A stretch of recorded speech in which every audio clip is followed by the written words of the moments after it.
अब आज के डेट पे आपने देखा होगा कि एनटीए के अगेंस्ट प्रोटेस्ट चल रहे थे कि नीट का पेपर लीक हो गया। ऐसे ही एसएससी प्रोटेस्ट चले थे, या फिर मिनिस्टर्स के अगेंस्ट जो है प्रोटेस्ट चलता रहता है। अब मान लीजिए कि हम चाहते हैं कि हमारे एजुकेशन मिनिस्टर को सस्पेंड कर दिया जाए या रिमूव कर दिया जाए। अब जो एजुकेशन मिनिस्टर हैं उसको रिमूव कर दिया जाए। यदि हमारे कहने से रिमूव कर दिया जाता, तो इस टूल को हम बोलते हैं रिकॉल। रिकॉल मतलब वापस बुलाना, कि हमारे जो इलेक्टेड रिप्रेजेंटेटिव हैं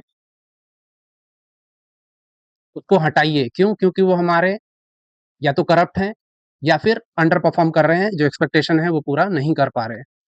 तो इस फैसिलिटी को हम कहते हैं रिकॉल। 5 साल का मान लीजिए कि जज का हमारे यहाँ अपॉइंटमेंट है, मान लीजिए।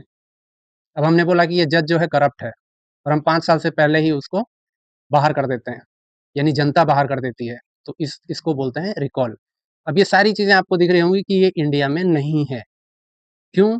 इससे हमें ये पता चल जाता है कि इंडिया डायरेक्ट डेमोक्रेसी नहीं है, यानी सिटीजन्स डायरेक्टली अपने जो पॉलिटिकल राइट्स हैं उसको डायरेक्टली लेजिस्लेशन के तौर पे यूज़ नहीं कर रहे।